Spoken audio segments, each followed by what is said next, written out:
مصطفى مصطفى منبع للصفا سيد الأنبياء مشعل في الوفا كان في عطفه لليتامى دفاع.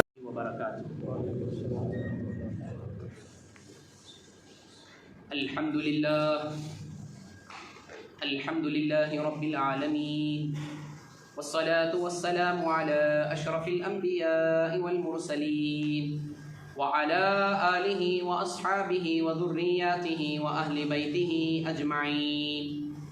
أما بعد، فقد قال الله تبارك وتعالى في القرآن المجيد والفرقان الحميد: فأعوذ بالله من الشيطان الرجيم، بسم الله الرحمن الرحيم. ألم نشرح لك صدرك ووضعنا عنك وزرك الذي أنقض ظهرك ورفعنا لك ذكرك فإن مع العسر يسرا إن مع العسر يسرا فإذا فرغت فانصب وإلى ربك فارغب. صدق الله العظيم وصدق رسوله النبي الكريم ونحن على ذلك لمن الشاهدين والشاكرين والحمد لله رب العالمين. محترم سامعین و حاضرین، بزرگان محترم، عزیز ساتھیوں، اللہ تعالیٰ کا بے انتہا فضل و کرم ہے، اس کا کروڑ احسان ہے کہ پروردگار عالم نے ہم گناہ گار، خطا کار اور سیاہ کار بندوں کو اپنے پیارے حبیب جناب محمد الرسول اللہ صلی اللہ علیہ وسلم کی امت میں پیدا فرمایا اور ہمیں آپ کا امتی ہونے کا فخر اور شرف عطا فرمایا. انشاءاللہ سورہ علم نشرح کی بقیہ چند باتیں جو رہ گئی تھیں، انشاءاللہ پچھلی صحبت میں چند عرض کی گئیں. لوگوں کی فرمائش پر انشاءاللہ چند باتوں کو پھر سے میں عرض کرتا ہوں، اور اس کے علاوہ اور بھی کئی باتیں جو رہ گئی تھیں انشاءاللہ وہ تمام باتیں آج میں عرض کروں گا. اللہ تعالیٰ کی بارگاہ میں دعا کریں اللہ تعالیٰ مجھے حق بولنے اور ہم تمام کو حق سمجھنے اور اس پر عمل کی توفیق عطا فرمائے. وما توفیقی الا باللہ. آئیے عقیدت اور محبت کے ساتھ حضور اکرم نور مجسم صلی اللہ علیہ وسلم کی بارگاہ مقدسہ میں ہدیہ درود و سلام پیش کریں. اللہم صلی علی سیدنا محمد وعلی آل سیدنا محمد وبارک وسلم صلاۃ و سلاما علیک یا رسول اللہ صلی اللہ تعالی علیہ وسلم. محترم حضرات، اللہ تبارک و تعالی اس مبارک صورت میں ارشاد فرماتا ہے: الم نشرح لک صدرک. اے محبوب، کیا ہم نے آپ کی خاطر آپ کے سینے کو کشادہ نہ کر دیا؟ کیا ہم نے آپ کے سینے کو آپ کے لیے کھول نہ دیا؟ وَوَضَعْنَا عَنْكَ وِزْرَكَ، اور ہم نے آپ کے اوپر سے آپ کا بوجھ اتار دیا. الَّذِي أَنْقَضَ ظَهْرَكَ، وہ بوجھ ایسا تھا کہ جس نے آپ کی پیٹھ توڑ دی تھی. وَرَفَعْنَا لَكَ ذِكْرَكَ، اور ہم نے آپ کی خاطر آپ کے ذکر کو بلند کر دیا. فَإِنَّ مَعَ الْعُسْرِ يُسْرًا إِنَّ مَعَ الْعُسْرِ يُسْرًا، تو بے شک دشواری کے ساتھ آسانی ہے، یقیناً دشواری کے ساتھ آسانی ہے. فَإِذَا فَرَغْتَ فَانصَبْ، تو جب تم فارغ ہو تو خوب کوشش کرو. وَإِلَىٰ رَبِّكَ فَارْغَب، اور اپنے رب ہی کی طرف رغبت رکھو. یہ رہا اس مبارک صورت کا ترجمہ. اس کی کچھ تفصیل اس سے پہلی والی مجلس میں گزر چکی ہے. حضرات، اس مبارک صورت کی تیسری آیت میں جو اللہ تعالیٰ نے ارشاد فرمایا، چوتھی آیت میں وَرَفَعْنَا لَكَ ذِكْرَكَ، اے محبوب ہم نے آپ کے لیے آپ کے ذکر کو بلند فرمایا. محترم حضرات، اس آیت میں بالخصوص اللہ تعالیٰ نے ذکر مصطفیٰ صلی اللہ علیہ وسلم کی رفعت کو، حضور اکرم صلی اللہ علیہ وسلم کے ذکر کی بلندی کو اور آپ کے ذکر کی عظمت کو بیان فرمایا. تو مخلوق میں، اللہ تعالیٰ کی ساری مخلوق میں سب سے بڑا ذکر، سب سے اونچا ذکر سب سے مقام و مرتبے والا ذکر اگر کسی کا ہے وہ جناب محمد عربی صلی اللہ علیہ وسلم کا مبارک ذکر ہے۔ بزرگان دین، صوفیاء اکرام یہاں تک ارشاد فرماتے ہیں کہ کوئی بندہ مومن، کوئی بھی شخص آقا علیہ الصلاۃ والسلام کا ذکر اپنی زبان پر اس وقت تک نہیں لاتا اس سے پہلے کہ اس کا ذکر حضور کی بارگاہ میں ہو جاتا ہے۔ یعنی حضور کا ذکر اپنی زبان پر وہی لاتا ہے کہ جس کا ذکر حضور اکرم صلی اللہ علیہ وسلم کی بارگاہ میں پہلے ہی ہو چکا ہوتا ہے۔ تو یقیناً حضور اکرم صلی اللہ علیہ وسلم کا ذکر کرنا یہ ہمارے لیے بڑی عظمت ہے اور ہمارے لیے بڑی کامیابی کی ضمانت ہے۔ امام اہل سنت فرماتے ہیں کہ ذکر سب پھیکے ہیں جب تک نہ مذکور ہوں، ذکر سب پھیکے ہیں جب تک نہ مذکور ہوں، نمکین حسن والا ہمارا نبی، سب سے اولا وہ اعلیٰ ہمارا نبی، سب سے بالا وہ والا ہمارا نبی۔ یعنی جس طرح میں نے عرض کیا تھا کہ کسی کھانے کو لذیذ بنانے کے لیے اگرچہ قیمتی سے قیمتی چیز کا بھی استعمال کیا جائے مگر اس کھانے میں لذت اور ٹیسٹ اسی وقت آتا ہے جب اس میں نمک برابر سے ڈالا جائے۔ اگر نمک اس میں برابر سے نہ ہو تو یقیناً جتنی بھی آپ قیمتی چیزیں اس میں ڈالیں، اگر نمک صحیح طریقے سے نہ ڈالا، اگر نمک کم ہو گیا یا زیادہ ہو گیا یا بالکل ہی آپ نے نہ ڈالا تو یقیناً وہ ساری قیمتی چیزیں اس ذائقے کو نہیں لا سکتی جو برابر نمک ڈالنے سے ذائقہ پیدا ہوتا ہے۔ اسی طرح کوئی بھی محفل آپ سجائیں، کوئی بھی ذکر کی مجلس آپ رکھیں، کوئی بھی تذکرہ، کوئی بھی واعظ و نصیحت کی مجلس آپ سجائیں، اگر اس میں ذکر مصطفیٰ صلی اللہ علیہ وسلم کو شامل نہ کیا جائے تو اسی طرح وہ تمام محافل، وہ تمام مجلسیں پھیکی نظر آتی ہیں۔ جس طرح قیمتی چیزوں کے استعمال کے باوجود کھانا ٹیسٹ نہیں ہوتا، اسی طرح حضور اکرم صلی اللہ علیہ وسلم کے مبارک ذکر کے باوجود، مبارک ذکر کرنے کے بجائے بغیر ذکر مصطفیٰ کے اگر محفل سجائیں تو اس محفل میں کوئی رونق اور کوئی چاشنی، کوئی لذت نہیں آ سکتی۔ تو محترم حضرات، یہ ہے وَرَفَعْنَا لَكَ ذِكْرَكَ، اے محبوب ہم نے آپ کے لیے آپ کے ذکر کو بلند فرما دیا۔ دنیا میں بھی آقا علیہ السلام کے ذکر کے چرچے ہیں، انشاءاللہ آخرت میں بھی یہ اللہ کا وعدہ ہے کہ آقا علیہ السلام کے ذکر کی بلندیاں آخرت میں بخوبی ہمیں پتہ چل جائے گی انشاءاللہ۔ پھر آگے اللہ تعالیٰ نے ارشاد فرمایا فَإِنَّ مَعَ الْعُسْرِ يُسْرًا إِنَّ مَعَ الْعُسْرِ يُسْرًا، بے شک ہر مشکل کے ساتھ آسانی ہے، یقیناً مشکل کے ساتھ آسانی ہے۔ محترم حضرات یاد رکھیں، مشکلات کا زندگی میں آنا ایک فطری چیز ہے۔ زندگی مشکلات اور آسانیوں کا نام ہے۔ جب اللہ نے ہمیں زندگی دی، ہم دنیا میں پیدا ہوئے تو دنیا کے اندر غم بھی آتے ہیں، خوشیاں بھی آتی ہیں، یہ انسان کی فطری چیز ہے۔ لیکن انسان کی زندگی میں اگر آپ بغور دیکھیں تو غم کے مقابلے میں خوشیوں کا آنا یہ زیادہ ہوتا ہے، کیونکہ انسان جو ہے خوشی کے دنوں کو یاد نہیں رکھتا، اللہ کی نعمتوں کو ویسے یاد نہیں رکھتا جیسے یاد رکھنا چاہیے۔ لیکن جہاں غم کا معاملہ آئے، جہاں دشواری کے دن آتے ہیں، جہاں سختی کے دن آتے ہیں تو انسان ان سختیوں کو، ان دشواریوں کو بخوبی یاد رکھتا ہے، تو بظاہر انسان کو ایسا لگتا ہے کہ میری زندگی میں تکلیفیں زیادہ ہیں، آسانیاں کم ہیں، یہ انسان کی فطرت ہے۔ لیکن یہ بات جو ہے حقیقت کے خلاف ہے کہ اللہ سبحانہ و تعالی انسان کی زندگی میں تکلیفوں کو کم رکھتا ہے، آسانیوں کو زیادہ رکھتا ہے اگر غور سے دیکھا جائے، کیونکہ اللہ سبحانہ و تعالی کا قرآن مجید میں وعدہ ہے لا یکلف اللہ نفسا الا وسعها، ایک مقام پر فرمایا لا یکلف اللہ نفسا الا ما آتاها، کہ اللہ تبارک و تعالی کسی بھی جان پر بوجھ نہیں رکھتا، اتنا ہی بوجھ رکھتا ہے جتنا اللہ تعالیٰ نے اسے قابل بنایا ہے، اسے سہنے کے قابل اللہ نے جتنا بنایا اتنا ہی بوجھ اللہ جان پر اس کے ڈالتا ہے۔ سَيَجْعَلُ اللَّهُ بَعْدَ عُسْرٍ يُسْرًا، پھر جلد ہی اللہ دشواری کے بعد آسانی فرما دیتا ہے۔ تو ہر دشواری کے بعد آسانی کا آنا یہ فطرت میں سے ہے، یہ دنیا کا اصول ہے، یہ اللہ تعالیٰ کا رحم و کرم ہے کہ جب دشواریاں ہمارے پاس آتی ہیں، مشکلات ہمارے پاس آتی ہیں، دنیا میں کٹھن دن کا سامنا ہمیں کرنا پڑتا ہے، تو یہ مشکلات، یہ پریشانیاں، یہ دشواریاں زیادہ دن تک نہیں رہتی، بلکہ یہ دشواریاں آسانیاں میں بدل جاتی ہیں۔ یہ اللہ تعالیٰ کا بہت بڑا فضل و کرم ہے۔ محترم حضرات، اسی لیے اللہ تعالیٰ نے یہاں فرمایا ان مع العسر یسرا، کہ بے شک مشکلات کے ساتھ ہی آسانی ہے۔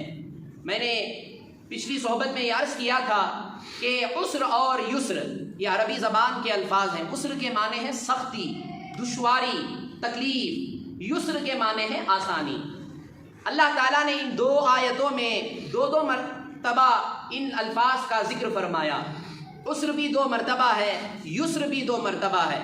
لیکن میں نے پچھلی صحبت میں یہ کہا کہ عربی زبان کا یہ قاعدہ ہے کہ ایک لفظ جہاں ڈیفینٹ اور انڈیفینٹ ہوتا ہے، معرفہ اور نکیرہ عربی زبان کی اصطلاح میں اسے کہا جاتا ہے۔ ڈیفینٹ معرفہ کو کہتے ہیں، انڈیفینٹ یہ نکیرہ کو کہا جاتا ہے۔ اور عربی زبان میں انڈیفینٹ ورڈ پر جب الف لام کو داخل کر دیا جاتا ہے تو وہ انڈیفینٹ ورڈ جو ہے وہ ڈیفینٹ بن جاتا ہے۔ مثال کے طور پر کوئی بھی ایک مسجد ہے، مسجد ہم کہتے ہیں تو یہ انڈیفینٹ ہے، کوئی بھی مسجد ہو سکتی ہے۔ جب اس مسجد کے ساتھ مسجد کا نام لگا دیا جائے، جیسے مسجد حسینیہ، تو اب اس سے مراد صرف مسجد حسینیہ ہی ہوگی، دوسری مسجد نہیں ہوگی۔ تو مسجد یہ کامن ورڈ ہے، انڈیفینٹ ہے، لیکن جب اس کے ساتھ مسجد کا نام لگا دیا گیا تو وہ انڈیفینٹ کیا ہو جائے گا؟ ڈیفینٹ بن جائے گا۔ تو اسی طرح ہر مشکل جو ہے، یہاں اللہ تعالیٰ نے مشکل یعنی عسر کو اللہ تبارک و تعالیٰ نے الف لام داخل کر کے اس انڈیفینٹ دشواری کو اللہ نے ڈیفینٹ بنا دیا۔ عربی زبان کا یہ اصول ہے کہ جب انڈیفینٹ ورڈ 2 مرتبہ آتا ہے تو وہ اپنے ما قبل کا وہ عین ہوتا ہے، یعنی مشکل ایک ہی ہے۔ اگرچہ یہاں مشکل کا لفظ 2 بار ذکر کیا گیا، لیکن مشکل کتنی ہے؟ ایک ہی ہے۔ اور آسانی کے لفظ کو اللہ تعالیٰ نے انڈیفینٹ ہی رکھا، یسر ہی فرمایا۔ جب 2 انڈیفینٹ ورڈ الگ الگ طور پر ذکر ہوں تو پہلا انڈیفینٹ جو ہے اپنے دوسرے کا عین نہیں ہوتا بلکہ غیر ہوتا ہے۔ تو معلوم ہوا دشواری ایک آتی ہے، آسانیاں 2 آتی ہیں۔ اللہ تعالیٰ کی طرف سے جب کسی انسان پر کوئی دشواری آئے، کوئی تکلیف آئے، کوئی کٹھن مرحلہ آئے تو یقیناً اللہ تعالیٰ کی طرف سے جب دشواری آتی ہے تو اسی دشواری کے ساتھ ساتھ اللہ تعالیٰ 2 آسانیاں بندوں کو عطا فرماتا ہے۔ تو معلوم ہوا کہ ہر مشکل کے ساتھ اللہ نے 2 آسانیاں رکھی ہیں۔ اسی لیے امام حسن بصری رحمۃ اللہ تعالیٰ علیہ نے اس آیت کی تفسیر میں بیان فرمایا کہ ایک دن نبی کریم صلی اللہ علیہ وسلم ہنستے ہوئے خوشی خوشی باہر تشریف لائے اور آپ نے فرمایا کہ ایک مشکل 2 آسانیوں پر کبھی غالب نہیں آ سکتی۔ پھر آقا علیہ السلام نے ان 2 آیتوں کو تلاوت فرمایا کہ فَإِنَّ مَعَ الْعُسْرِ يُسْرًا إِنَّ مَعَ الْعُسْرِ يُسْرًا، کہ بے شک ہر مشکل کے ساتھ آسانی ہے، یقیناً ہر مشکل کے ساتھ آسانی ہے۔ تو محترم حضرات، اس آیت سے ہمیں کیا معلوم ہوا کہ کسی بھی مشکل یا مصیبت یا دشواری کے آ جانے سے مسلمان کو گھبرانا نہیں چاہیے، بلکہ اللہ رب العزت کی بارگاہ میں دست دراز کر کے اپنے ہاتھوں کو دراز کر کے اس مصیبت کے دور ہو جانے اور دشواری کے آسان ہو جانے کی امید رکھتے ہوئے اللہ سے بھیک مانگنی چاہیے، اللہ سے دعا کرنی چاہیے۔ تو اللہ تعالیٰ اگر چاہے گا تو بہت جلد آسانی مل جائے گی۔ تو ان مع العسر یسرا، کہ بے شک ہر مشکل کے ساتھ اللہ تعالیٰ نے آسانی رکھی ہے۔ محترم حضرات، جب یہ بات معلوم ہوئی، اللہ تعالیٰ آگے ارشاد فرماتا ہے فَإِذَا فَرَغْتَ فَانْصَبْ، اے محبوب جب آپ فارغ ہو جائیں تو خوب کوشش کریں۔ اس کی 2 تفسیریں ہیں۔ ایک تفسیر یہ کہ اے محبوب جب آپ نماز سے فارغ ہو جائیں تو آخرت کے لیے دعا کرنے میں محنت کریں، کیونکہ نماز کے بعد دعا قبول ہوتی ہے۔ اس آیت کی تفسیر میں رئیس المفسرین حضرت عبداللہ ابن عباس رضی اللہ تعالی عنہما فرماتے ہیں، تفسیر خازن میں یہ روایت موجود ہے کہ حضرت عبداللہ ابن عباس نے فرمایا اذا فرغت من الصلاة المکتوبہ، جب تم فرض نماز سے فارغ ہو جاؤ، جب تم میں سے کوئی فرض نماز سے فارغ ہو گیا، فانصب الی ربک فی الدعاء، تو اسے چاہیے کہ اپنے رب کی طرف لو لگائے دعا کرنے میں، اپنے رب کی طرف خوب کوشش کرے کس میں؟ دعا کرنے میں، ورغب الیہ فی المسئلہ، اور خوب اپنے رب کی طرف رغبت رکھے اپنے سوالات کو رکھنے میں۔ تو معلوم ہوا کہ فرض نماز کے بعد اللہ رب العزت کی بارگاہ میں دعا کرنا اور اللہ رب العزت کی بارگاہ میں اپنی حاجتوں کو پیش کرنا، اپنے جائز تمناؤں کو اللہ کی بارگاہ میں رکھ کر بھیک مانگنا، تو یقیناً یہ سنت سے ثابت ہے۔ محترم حضرات، اسی لیے دعا کی بڑی اہمیت ہے، بالخصوص آپ جب بھی دعا مانگیں اللہ کی ذات سننے والی۔ اللہ تعالیٰ نے مطلقاً قرآن میں فرمایا ادعونی استجب لکم، تم مجھ سے دعا کرو میں تمہاری دعا کو سنتا ہوں، یہ اللہ کا فرمان ہے، مطلقاً جب بھی آپ چاہیں دعا کریں۔ لیکن آقا علیہ الصلاۃ والسلام کی احادیث میں ہمیں یہ احادیث ملتی ہیں کہ دعا کی قبولیت کے کچھ اوقات ہوتے ہیں، مخصوص اوقات ہوتے ہیں۔ ویسے تو اللہ تعالیٰ جب بھی آپ دعا کریں گے اللہ سننے والا، لیکن کچھ اوقات ایسے ہوتے ہیں کہ جن اوقات کی عظمت اللہ کے یہاں بڑی ہی اہمیت رکھتی ہے، تو اس لحاظ سے ان اوقات میں اگر دعا کی جائے تو اللہ ضرور ان دعاؤں کو قبول فرماتا ہے۔ مثال کے طور پر جمعہ کا دن آتا ہے، تو جمعہ کے دن اللہ تعالیٰ نے ایک ساتھ ایسی رکھی ہے کہ اس میں آپ جو بھی دعا مانگیں گے اللہ قبول فرمائے۔ فقہاء اکرام فرماتے ہیں کہ اس میں مختلف اقوال ہیں۔ اب مشہور فقہاء کا یہ قول ہے کہ جمعہ کے دن جب خطیب ممبر پر چڑھ جائے تو دو خطبوں کے درمیان جو وقفہ ہوتا ہے، تو اس وقفے میں جو دعا بھی اللہ سے مانگی جائے اللہ تعالیٰ اس دعا کو قبول فرماتا ہے، کیونکہ وہ گھڑی دعا کی قبولیت کی گھڑی ہوتی ہے۔ اسی طرح رات کا آخری حصہ جب آتا ہے، رات گزرنے کے بعد جب رات کا آخری پہر آتا ہے، تو حدیث مبارکہ میں ہے کہ رسول اللہ صلی اللہ علیہ وسلم نے ارشاد فرمایا کہ رات کے آخری پہر میں جو دعا اللہ سے مانگی جاتی ہے اللہ تعالیٰ اس دعا کو بھی قبول فرماتا ہے، رد نہیں فرماتا۔ اسی طرح ایک حدیث میں یہ بھی ہے کہ نماز کے بعد، فرض نماز کے بعد اللہ تعالیٰ کی بارگاہ میں جو بھی دعا مانگی جاتی ہے اللہ تعالیٰ اس دعا کو قبول فرماتا ہے۔ تو نماز کے بعد خاص طور پر اللہ تعالیٰ سے دعا کرنی چاہیے کہ اللہ تعالیٰ نماز کے بعد کی گئی دعائیں قبول فرماتا ہے، اس میں ہرگز کوتاہی اور سستی اور غفلت نہیں برتنی چاہیے۔ محترم حضرات، جب یہ چیز معلوم ہوئی تو یاد رکھیں کہ یقیناً دعا مانگنا یہ رسول کائنات رسول اکرم نور مجسم صلی اللہ علیہ وسلم کی عظیم سنتوں میں سے۔ آقا علیہ الصلاۃ والسلام نماز کے بعد آپ خود دعا مانگا کرتے تھے۔ نماز کے بعد دعا مانگنا یہ آقا کریم صلی اللہ علیہ وسلم کی سنت سے ہے، جیسا کہ مسلم شریف کی حدیث ہے، کتاب الصلاح کے اندر یہ حدیث موجود ہے۔ حضرت براء بن عازب رضی اللہ تعالی عنہ اس حدیث کو روایت فرماتے ہیں قال كنا اذا صلينا خلف رسول الله صلی اللہ علیہ وسلم احببنا ان نكون عن يمينه يقبل علينا بوجهه۔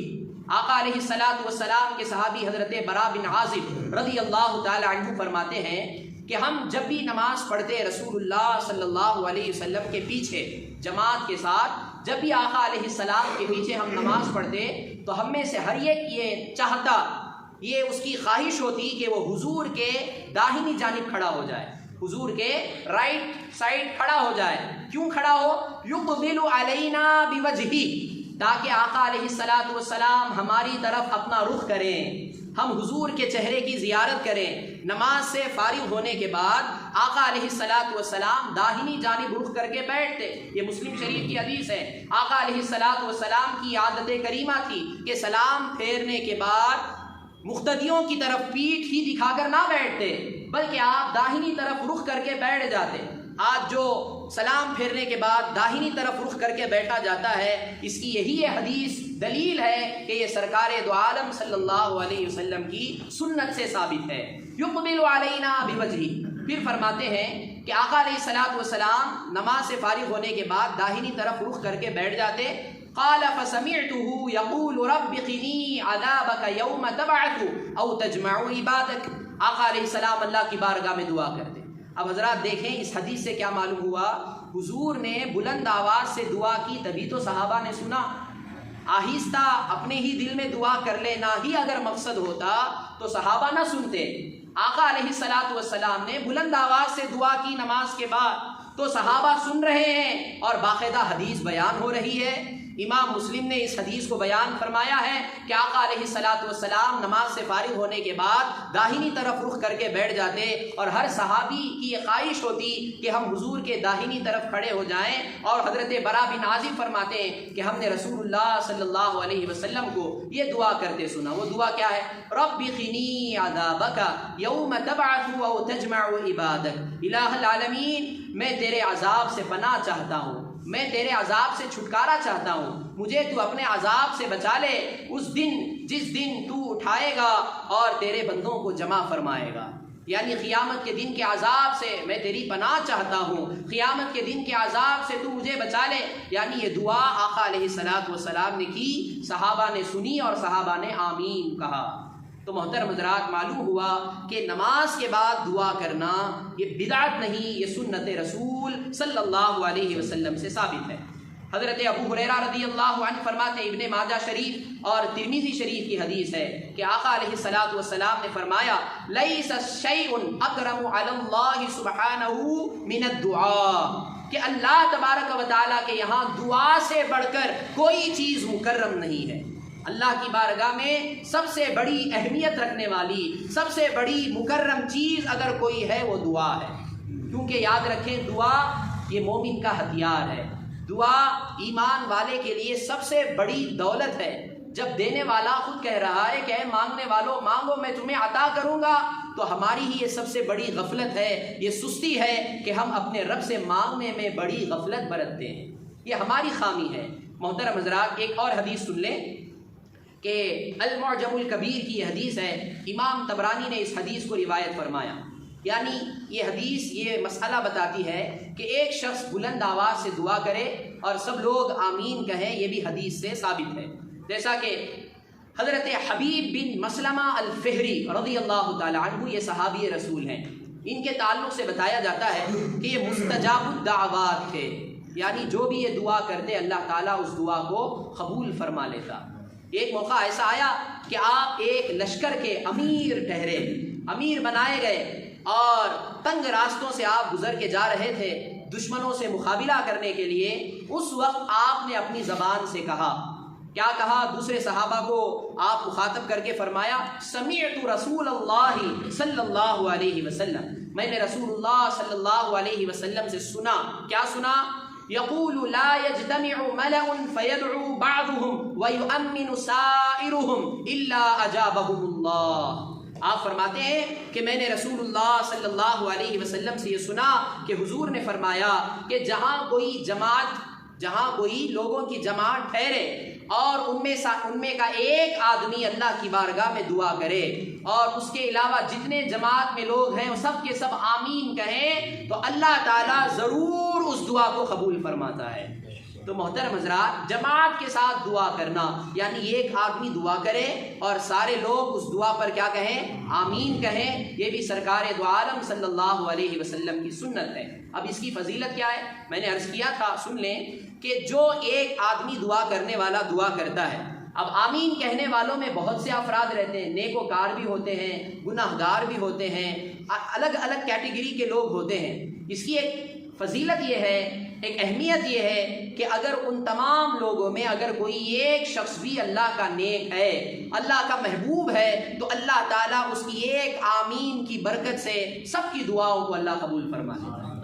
تو معلوم ہوا کہ نماز کے بعد اجتماعی دعا کرنا اور کسی دعا کرنے والے کی دعا پر آمین کہنا اور اجتماعی دعا اور فرض نماز کے بعد دعا کرنا یہ بدعت نہیں، یہ سنت رسول صلی اللہ علیہ وسلم سے ثابت ہے۔ اب اس آیت سے ہمیں یہ بھی معلوم ہوا کہ نماز سے فارغ ہونے کے بعد ہمیں اللہ کی بارگاہ میں خوب دعائیں کرنی چاہیے۔ اب دیکھیے، جتنے بھی دین کا پیغام پہنچانے والے ہوتے ہیں ان کی ذمہ داری کیا ہوتی ہے؟ دین کا پیغام پہنچا دینا۔ انبیاء علیہ السلام کی ذمہ داری اور جو بھی دین اسلام کو سمجھانے والے ہوتے ہیں ان کی ذمہ داری کیا؟ دین اسلام کا میسج کیا ہے وہ پہنچا دینا، اور پہنچا دینا ہی ان کی ذمہ داری ہے۔ اس کے علاوہ ان کی ذمہ داری نہیں۔ اسی لیے فرمایا گیا وما علینا الا البلاغ۔ یا آپ اکثر و بیشتر تقریر کے بعد یہ جملہ سنتے ہوں گے کہ ہر خطیب کیا کہتا ہے تقریر ختم ہونے کے بعد وما علینا الا البلاغ، یعنی مجھ پر کچھ نہیں مگر پہنچانا، یعنی ہماری ذمہ داری کیا ہے؟ حق بات کو پہنچا دینا۔ یہ ہر دین اسلام کو سمجھانے والے کی یہ ذمہ داری ہوتی ہے۔ تو انبیاء علیہم السلام دین اسلام کو سمجھانے والوں میں سب سے بڑی جماعت انبیاء کی جماعت ہے۔ تو اللہ تعالیٰ نے یہاں فرمایا اے محبوب جب آپ فارغ ہو جائیں، آپ دین اسلام کی تبلیغ سے فارغ ہو جائیں، آپ کی ذمہ داری تھی کہ دین اسلام کو کما حقہ پہنچا دینا۔ آپ جب پہنچا چکے مسلمانوں کے درمیان، صحابہ کے درمیان، اب آپ کی ذمہ داری ہے کہ آپ اپنے رب کی طرف لو لگائیں، آپ اپنے رب کی طرف لو لگا لیں، یہ آپ کی ذمہ داری ہے۔ تو آپ کی جب ذمہ داری ختم ہو گئی تو چاہیے کہ تبلیغ دین کو پہنچانے کے بعد، دین کی بات پہنچا دینے کے بعد اللہ کی بارگاہ میں متوجہ ہو جانا، یہ بھی اس آیت سے ہمیں معلوم ہوا۔ اور یہ بات معلوم ہوئی کہ بندے کو، اللہ کے بندوں کو کبھی بھی فضول ٹائم نہیں گزارنا چاہیے، فارغ نہیں رہنا چاہیے، بیکار وقت نہیں گزارنا چاہیے، کیونکہ ایمان والا، جب مسلمان ایمان والا رسول اللہ صلی اللہ علیہ وسلم کی شریعت کو فالو کرنے والا، اس کی یہ شان نہیں کہ وہ اپنا ٹائم بیکار گزارے، کیونکہ حضور اکرم صلی اللہ علیہ وسلم فرماتے ہیں کہ انسان کے اسلام کی خوبیوں میں سے ایک خوبی یہ بھی ہے کہ وہ اس چیز کو چھوڑ دے جو اسے فائدہ نہ پہنچائے، دینی فائدہ ہو یا دنیاوی فائدہ ہو، جائز دنیاوی فائدہ، ناجائز نہیں، جائز دنیاوی فائدہ اگر ہے، دینی فائدہ اگر ہے تو ان کاموں میں ہمیں لگے رہنا چاہیے۔ اگر نہ جائز دنیا کا فائدہ ہے نہ دینی فائدہ ہے، اگر کوئی کام ہم کر رہے ہیں یہ مسلمان کی شان کے خلاف ہے، کیونکہ جائز دنیاوی فائدہ کا کام آپ کے ذمہ ابھی نہیں ہے، آپ فارغ ہیں، آپ فری ہیں، تو ایسے وقت میں آپ کی یہ ذمہ داری بنتی ہے کہ آپ اپنے رب کو منائیں، آپ اپنے رب کی طرف متوجہ ہوں، آپ رب ذوالجلال کی طرف اپنے آپ کو متوجہ کریں اور اللہ تعالیٰ سے مانگیں، بھیک مانگیں، دعائیں مانگیں اور اپنی آخرت کو سنوارنے کی بھیک مانگیں، یہ آپ کی ذمہ داری بنتی ہے۔ پھر اس کے بعد اللہ تعالیٰ نے ارشاد فرمایا فَإِذَا فَرَغْتَ فَانْصَبْ وَإِلَىٰ رَبِّكَ فَارْغَب، اور اے محبوب اپنے رب ہی کی طرف رغبت رکھو، یعنی اے محبوب آپ خاص طور پر اپنے رب کی طرف رغبت رکھیں۔ رغبت کہتے ہیں کہ کسی ذات کی طرف مائل ہو جانا، یعنی زندگی میں ایسا ہوتا ہے کہ کوئی شخص کسی شخص کی طرف راغب ہو جاتا ہے۔ راغب کہتے ہیں کہ کسی کی طرف اپنے دل کا جھکاؤ ہو جانا، یعنی آپ نے کسی کو پسند کر لیا، آپ چاہتے ہیں کہ میں اس کی صحبت میں رہوں، اس کے ساتھ رہنے سے میرا وقت اچھا گزرتا ہے۔ ہر ایک انسان کی زندگی میں ایسا ایک انسان ہوتا ہے کہ جو اس کے طرف اپنا دلی لگاؤ ہو جاتا ہے، تو اس کو رغبت کہتے ہیں۔ یہاں اللہ تعالیٰ نے فرمایا اے محبوب آپ اپنے رب ہی کی طرف رغبت رکھیں۔ معلوم ہوا کہ جب بھی ہم فری ہوں، جب بھی ہم اپنی ذمہ داری سے فارغ ہو جائیں تو اپنے رب ہی کی طرف ہمیں رغبت رکھنی چاہیے، کیونکہ جب آپ اپنے رب ہی کی طرف رغبت رکھیں گے تو یہ رغبت ایسی رغبت ہے، یہ محبت ایسی محبت ہے، یہ دلی جھکاؤ ایسا عمل ہے کہ یہ کبھی نقصان نہیں دیتا۔ کیونکہ حضرت عبداللہ ابن مسعود فرماتے ہیں کہ حضور اکرم صلی اللہ علیہ وسلم نے فرمایا اللہ سے اس کا فضل مانگو کہ اللہ تعالیٰ مانگنے کو پسند فرماتا ہے۔ دنیا والوں کا یہ حال کہ ہم اس کے ساتھ اچھے رہیں تو اچھے، مانگے تو ہم برے ہو جائیں گے۔ دنیا والوں کی یہ فطرت ہے کہ جب تک فرینڈشپ میں آپ چل رہے ہیں تو فرینڈشپ برابر چل رہی ہے تو فرینڈشپ ہے۔ جب ایک دوست نے دوسرے دوست سے کچھ مانگا، دنیاوی فائدہ مانگا، تو اگر وہ واقعی صحیح دوست ہے تو ایک بار دے گا، 2 بار دے گا، لیکن بار بار مانگنے سے وہ دوستی کیا ہو جاتی ہے؟ ختم ہو جاتی ہے، وہ دوستی دشمنی میں بدل جاتی ہے۔ لیکن رب تعالیٰ کی بارگاہ میں جب آپ اس سے اس کا فضل مانگیں گے، اس کی بارگاہ میں آپ بار بار بھیک مانگیں گے تو اللہ تبارک و تعالیٰ کبھی مانگنے والے کو خالی نہیں پھیرتا، مانگنے والے کو اللہ پسند فرماتا ہے۔ جتنا مانگتا ہے بندہ اللہ اتنا زیادہ اپنے بندے کو پسند فرماتا ہے۔ تو وَإِلَىٰ رَبِّكَ فَارْغَب، اے محبوب آپ اپنے رب ہی کی طرف رغبت رکھیں۔ اللہ رب العزت کی بارگاہ میں دعا ہے اللہ تعالیٰ ہم تمام کو صحیح معنوں میں ان باتوں سے عبرت حاصل کرتے اور ان پر ہمیں عمل کی توفیق عطا فرمائے۔ آمین۔ وما علینا الا البلاغ۔ درود پاک پڑھے۔ اللہم صلی علی